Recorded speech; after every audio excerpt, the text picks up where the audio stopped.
تمام تعریفیں اس ذات کے لیے ہیں جس نے اپنے محبوب نبی کو تمام مخلوقات میں سب سے کامل، سب سے حسین، سب سے سخی اور سب سے با اخلاق بنایا۔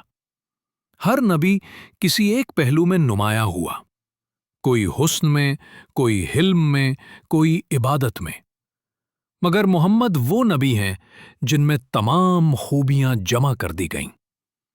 آئیے نبی کے حسن، اخلاق، سادگی، شجاعت اور محبت امت کے وہ پہلو دیکھتے ہیں جنہیں دیکھ کر صحابہ کی آنکھیں بھر آئیں اور دلوں میں ایمان کی روشنی جاگ اٹھی۔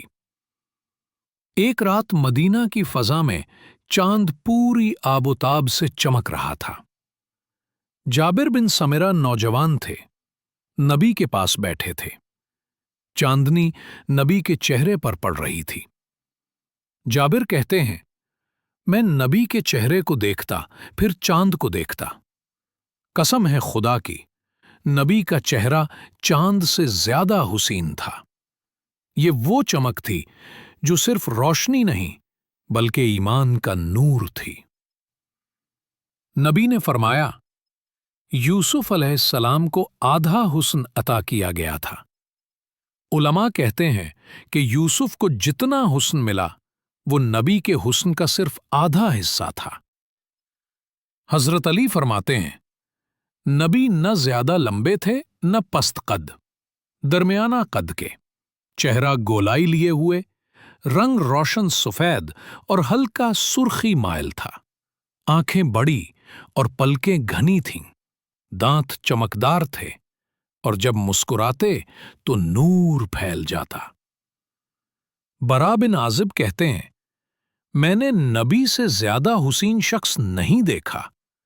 ان کا چہرہ چمکتا ہوا چاند تھا، قد درمیانہ تھا اور دو کندھوں کے درمیان ایک مہر تھی جو نبوت کی نشانی تھی۔ انس بن مالک کہتے ہیں، میں نے نبی کے جسم سے زیادہ نرم کوئی چیز نہیں چھوئی اور نہ مشک و عطر میں وہ خوشبو تھی جو نبی کے جسم میں تھی۔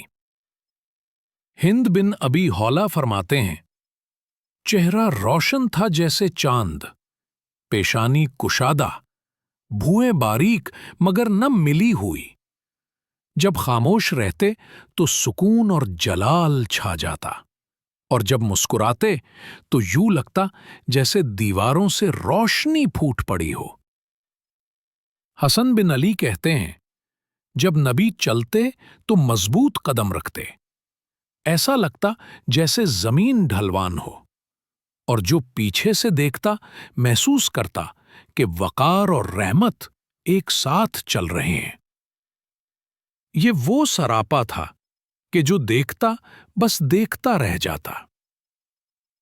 عمر بن عاص فرماتے ہیں، مجھے سب سے زیادہ سکون نبی کے چہرے کو دیکھنے میں ملتا، لیکن میں بیان نہیں کر سکتا کہ وہ کیسے تھے، کیونکہ ان کے جلال کی وجہ سے نگاہیں جھک جاتی تھیں۔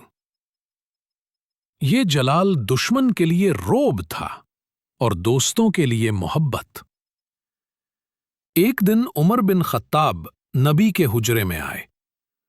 انہوں نے دیکھا کہ نبی کھجور کی چٹائی پر آرام فرما ہے اور جسم پر چٹائی کے نشان پڑ گئے ہیں۔ عمر کی آنکھوں سے آنسو بہنے لگے۔ انہوں نے عرض کیا، نبی، کیسر و کسرا تو ریشم میں رہتے ہیں اور آپ اس حال میں؟ نبی نے مسکرا کر فرمایا، اے عمر، کیا تم نہیں چاہتے کہ ان کے لیے دنیا ہو اور ہمارے لیے آخرت؟ پھر فرمایا، دنیا میں میری مثال ایک مسافر کی سی ہے جو درخت کے نیچے تھوڑی دیر آرام کرتا ہے پھر آگے بڑھ جاتا ہے۔ انس بن مالک جو نبی کے خادم تھے کہتے ہیں، میں نے 10 سال خدمت کی، کبھی نبی نے اف تک نہیں کہا، نہ یہ فرمایا کہ یہ کیوں کیا یا کیوں نہ کیا۔